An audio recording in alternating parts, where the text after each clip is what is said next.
evening, you're watching Estuary TV News. Coming up, would you pay to have your green waste removed? We asked people on the streets.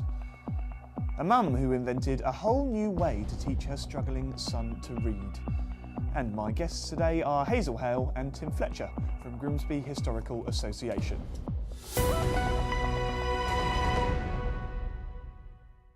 Welcome to Estuary TV News. I'm James Dunn, but first it's over to Erica Barker for the news headlines.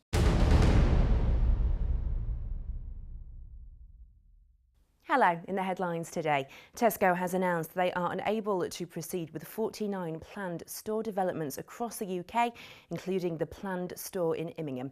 In a statement, they've said their performance as a business has fallen significantly short of where they want it to be and that it is imperative for them to protect the future of their business. They say they will work closely with the council to find the right solution for the local community. Rail services are to be maintained and capacity on key routes will be increased as part of a deal to secure additional rolling stock for the north of England, it has been announced. The hourly service between Manchester Airport and Cleethorpes will be maintained. The majority will remain as direct services, while a plan has been agreed with operators Northern and Transpennine Express to offer more seats. All services across our region will offer a minimum of 181 seats, that's 3 carriages, whereas some services currently run 2 carriages. Transport Secretary Patrick McLaughlin says rail services across the north are vital for passengers and the community, helping people across the region work and leisure. And heart disease will be the biggest single killer in the world by 2020, according to an East Riding councillor who has called for healthy snacks to replace junk food in vending machines. Councillor Josh Newlove has asked for high in fat and sugary foods to be removed from venues that otherwise promote a healthy lifestyle, such as sports centres. He also believes that the current issues surrounding the NHS will only get worse when combined with an ageing population. The problems that cause heart disease, such as high fat, high sugar foods, then we are going to head towards a complete catastrophe. So that's what this is about. It's a little step we can do to try and help people make better choices. I like a burger and a Coke just as much as the next man. It's something I enjoy. I know it's not particularly healthy for me, and I will make that choice every now and again.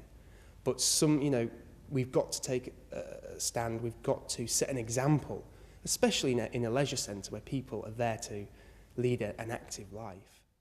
Well, if you have any stories and would like to contact us, you can ring us on 01472 315561. Until next time, goodbye.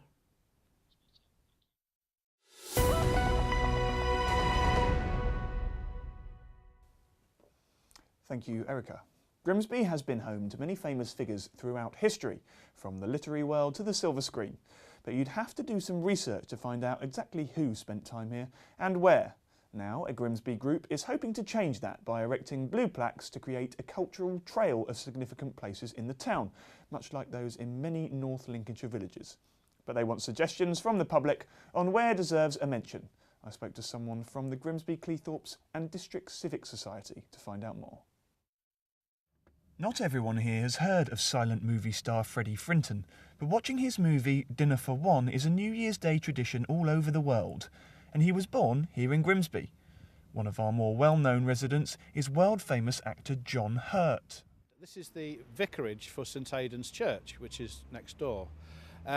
John Hurt lived here with his father, whose father was a clergyman at the church, between 1953 and 1962. During that period, John obviously went to school. He was born in 1940, and on to Grimsby Art College at the time, where he learnt some of his acting skills, obviously, which made him the esteemed actor that he is today. Lesser known, but equally as interesting, was gentleman farmer George Whitlam, whose 3 daughters all married prominent men in the milling industry. One of them, Caroline, married Titus Salt, who worked for his father at the time, but then had his own mill, and he even built a village for his workers. It's called Salt Air, near Bradford, on the River Aire. The Civic Society plans to introduce blue plaques to mark significant spots like these, and it's hoped the scheme will have huge benefits. if we get a good list of all the people that from this of interest from this area, not necessarily born here, but this thing can then be publicised, and we could do it. Could certainly get involved in the tourist industry with all these names, and maybe sort of places where they lived or were born. You're watching Estuary TV News. Coming up, it's Dog of the Week. Can you give this hound a home? And Dan Kemp will bring you the sports news.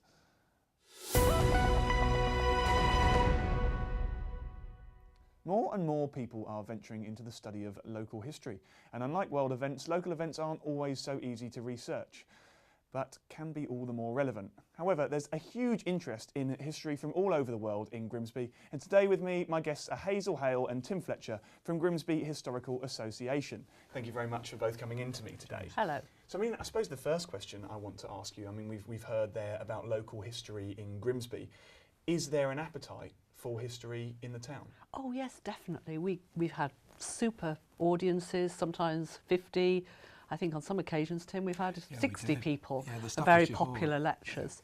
And there seems to be a real appetite, a real curiosity. This is national history on the whole. We do have one lecture a year which is something to do with local history, or should we say Lincolnshire history. But of the 8 lectures, 7 of the 8 of them are on national history or on international history. We've had a lecturer from Manchester University who spoke about Chinese history, for example. So we don't just stay to these shores, we look to the rest of the world. Of course, but I mean, I suppose your audience is a local audience. What sort of people do you get at the lectures that you hold? Well, a wide range of people, all sorts of people. I mean, people who are retired and want to follow new interests, new hobbies. A sprinkling of retired history teachers, you would expect that, wouldn't you, from an organisation like this? And also, we have had quite a lot of success recently in drawing younger people and sixth formers from local sixth forms. And one of the reasons I think this is working is because I like to introduce these young people to the lecturer in the interval. So if they're applying to university, filling in their UCAS form, well, this is fantastic. This is evidence that a young person is going beyond the school curriculum and is meeting professors here in Grimsby, and is something to talk about at university interviews. So sounds like a great thing to put on your personal statement, fantastic, to set you apart from other students. Absolutely, yes. Can I ask you actually, Tim, what brought you into the association? Well, it's rather strange really, because I tend to go out on a Friday night with a couple of pals of mine, and one of them used to come to the old Historical Association and said, well, before we meet up, you might as well come along and see if you're interested. And we did, and that was about 10 odd years ago, and I've been coming ever since. Do you remember what your first lecture was? To be honest, I can't remember. No, it was when we used to meet in the old town hall, in the library, in Town Hall Square. I can't remember what the lecture was, but yeah, I've been with the society now for about 10 years. So tell me a little bit about some of the lectures you've had this year and what you've got coming up. Well, the next lecture, James, is next Friday the 16th. At 7:30, and it's a lecture on nationalism and national identity in the UK. Very poignant at the moment. Absolutely, and it's presented by Dr. David Broughton, who was a former senior lecturer in politics in the University of Cardiff. Right. So we don't know quite what to expect, but I think it should be quite edifying, to say the least. So you don't remember your first one? No, I don't. Tell me a little bit about some of the ones that you've had recently. The one that immediately springs to my mind, the one I enjoyed most, we had Peter Hennessy. It was about 2 or 3 years ago, reminiscing about life in the 50s. That was a fantastic night. We had a really good turnout for that lecture, and to hear him speak, he's an eminent broadcaster in his own right, but to hear him talk about these anecdotes with leading politicians of the time, it was an incredible experience, wasn't it, Hazel? Yes, it was. Yeah, he's brilliant. also a professor of contemporary history at Queen Mary's College, London. So He's I know we're used to him as a political commentator and a journalist, but Yeah. he's also a historian as well. Yeah. Yes. Can I ask you, Hazel, actually, how important is it that people do come to these lectures? Because I know it's a national organisation, but there are certain branches who maybe haven't done so well of late. Yes, I mean, we had our 50th anniversary, was it 3 years ago? Yes, 3 years ago. Was Yes. that the local branch? Yeah, the Yes. local branch. So Yeah, it was Grimsby, 50, so we've been in operation for nearly 53 years. And I believe we've never missed, a lecture's never been missed. If somebody's cancelled, we've found Yes, another lecture has yeah, been we've found. always found, Not that yeah. we've been involved for 50 years, but I mean, No, it's been no. going for Might 50 look years. it, but Sorry, where were we before? Were you asking me about I was asking you why it's so essential that people do actually of come course, along. yes.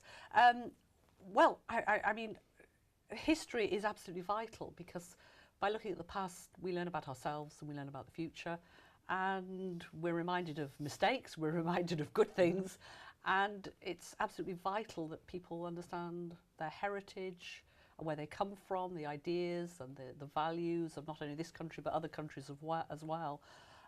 So sort of instructive and educational in that sense, but also enormously enriching and actually just enjoyable. I mean, if you know something about the history of your local area or your country or your world, then you actually have a more interesting life. And obviously we've been talking about, well, I just mentioned that some branches in larger towns, cities even, have shut down. You did, sorry, yes, And exactly, yeah. We get quite a bad rep here in Grimsby, Yes, don't we? But yeah. you've noticed Oh, that people are yes, hugely absolutely. fascinated. Yes, I was just going to mention, actually, that was on my previous thread before, when we had the 50th anniversary and Professor Jackie Eales came to give a talk for that particular evening. She mentioned the fact that the audience was so healthy and that in other branches that she's visited around the country, they only had perhaps a handful of people. So we were delighted to hear that. Actually, I think at the time she said Bournemouth and Grimsby are the two most thriving historical, and there are over 50 in the country. Yes. So I think you're absolutely right that it's something that we should be very proud of as a town, that people are coming out to hear these lectures, to hear these eminent historians and academics, people who've got something to tell us and share with us. And yeah, it's good that Grimsby people are appreciating. And Tim, I'll go to you because you've got friends who go to the lectures. That's Yes, how that's you right. got involved. Yeah. Why do you think people in Grimsby, why do you think this is a thriving area? I think it's because we don't pitch it in at the academic level at a great height. We try to keep it a friendly society. For everyone. For everybody, so everybody can understand. By all means, we try to keep it on a high academic level, but we also like it to be a personal thing. So that is the reason why, after the lecture, there's a tea break where everybody can have a chat and a cup of tea and a biscuit, talk to the lecturer, and then there's an informal question and answer Very session social afterwards. as well. Now, I'm just going to ask you, because we're running out of time actually, if people are interested, how can they get in touch with you? They can get in touch with us by simply going into the search engine on their computer, put in Grimsby Historical Association. The Historical Association has its own website, which you'll find on there. We are mentioned in the local press. We're in And your next lecture is next Friday at 7:30 at St James's School in Bargate. brilliant. Thank you very much for both of you. Thank you. Thank you for Well, inviting yes, us. thank Thank you. you.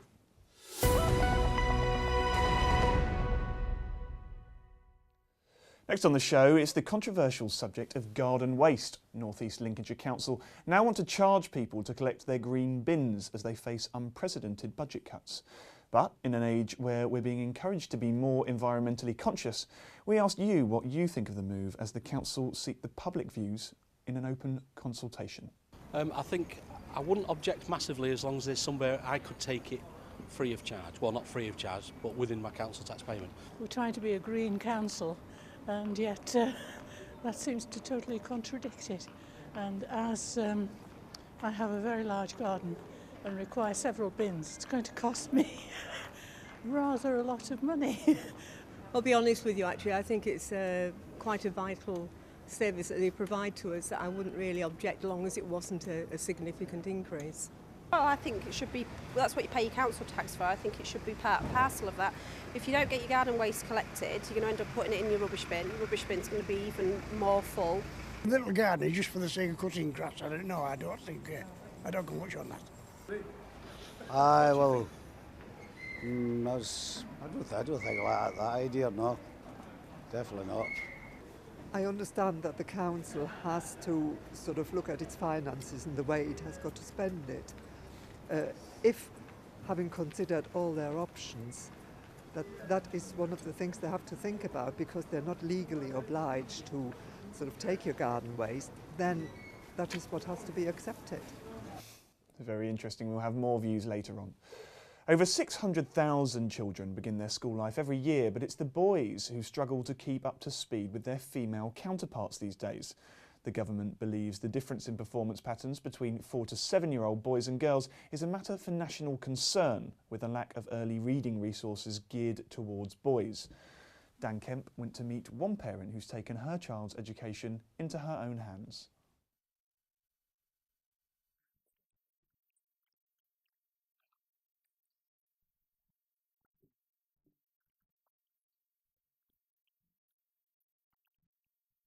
Well, I've got 3 children, and my second son, Alex, when he was 5, he got to the end of his first year at school and he hadn't read at all. He was a bright lad, but he just wasn't interested in reading, didn't like the books he brought home from school.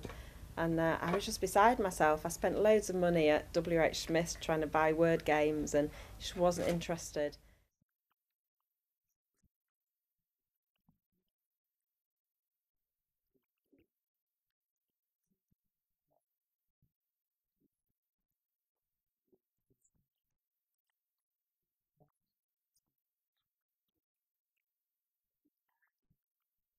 And I ended up writing loads of stories for him, and that summer, that 6 weeks, he ended up reading about 60 stories that I wrote, and I started to illustrate them, and I made a little box where I locked them away, and he loved it. And he got back into year 1, and they moved him up 3 reading levels and moved him from the bottom of the class to the top of the class, and I thought, you know, maybe there's something in this for other children.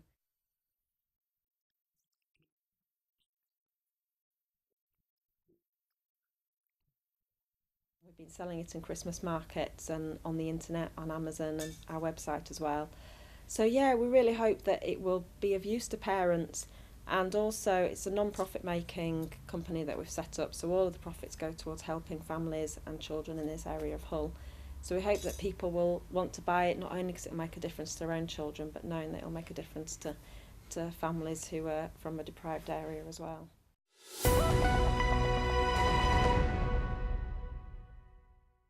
Thank you, Dan. Now you're watching Estuary TV News. Now here's the sport with Dan Kemp back again.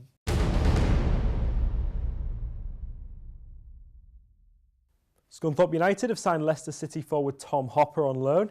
The 21-year-old, who started his senior career aged just 15 at Boston United, will be at Glanford Park until February the 3rd.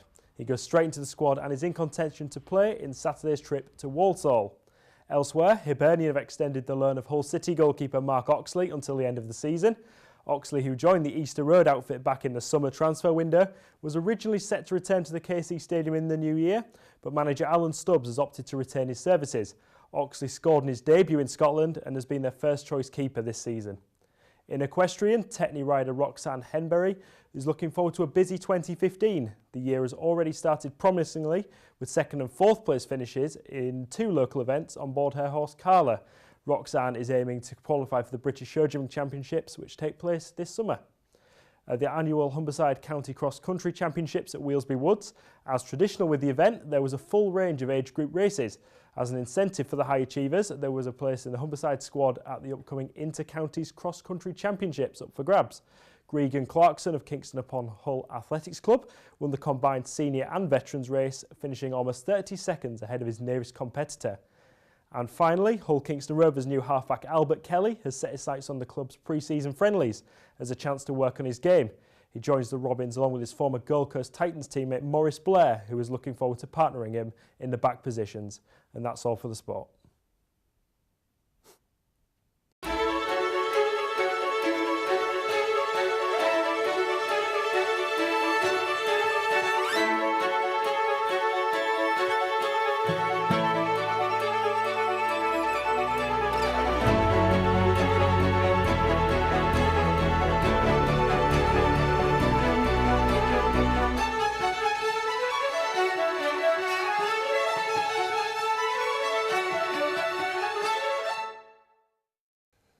Thank you, Dan. Now in another weekly feature, we visit Sangreet Kennels to see who needs to find a new home.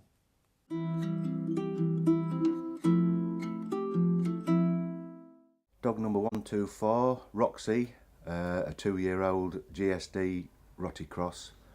We do know a bit about this dog because we did get in touch with the original owner. With the sound of it, she's been passed about a bit. She's already spayed. She lived with kids. Likes other dogs, clean, doesn't chew, sits and gives her a paw. Just a lovely dog for rehoming.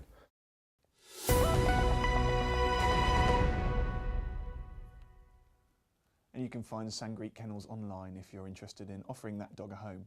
Now, I'm afraid we're nearing the end of the show, but we've just got time to read out a few of your comments on green waste, and let me tell you, there were plenty. First of all, we've got Alex McCranna. He says on Facebook, we already pay extra in Louth. I think it's £25 for 24 collections over the year. If you need a green bin, it is cheaper than going to the tip yourself. Matthew Jeffrey just said, put it all in the green bin instead. I'm not sure if he quite understood that. We've got Jeff Poetman, who's a very extreme view.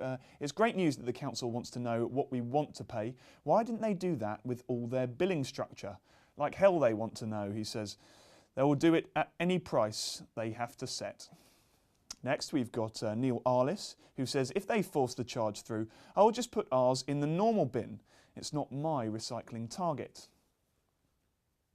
We've also got Martin Gaunt, who says, I spy with my little eye more air-polluting bonfires and more fly tipping. Can't Councillor Shaw and his cast of idiots use joined-up thinking just for once? Alan Gary Smith says, as a skinty, I propose the council pays us for recycling. Thank you for my input. We've got Tracy Bush here who says, Rydell already pay £36 for this service. It's cheaper than messing the car going to the tip, and I quite agree. Now, I'm afraid that's all we've got time for, but I'd like to thank my guests. Just remind us, Tim, how can people get in touch and find out more? We are in the local press. It is advertised in the local press. And your website is? Is www.history.org.uk. Thank you very much Thanks, for James. coming in. I'm just going to read out a couple more comments here. We've got one from Gordon Smith who says, I would prefer not to have to pay, but if push came to shove, I don't want to lose an excellent service. And Paul Kelsey who says, no, I pay over £1,500 per year, and besides, the council make money from recycling. So in effect, they now want to charge us to sort it for them, and so reduce their production/recycling costs. Well, that is actually all the time we've got left for in the show. Now, don't forget, if you've got any news or views that you'd like to share with us, that's on anything we've mentioned in the show or any other, please get in touch via phone. That's 01472 31553. You can get in touch on social media via our Facebook page or Twitter. Just search for Estuary TV. The contact details are on the screen. Or you can email us on news@estuary.tv. Until tomorrow.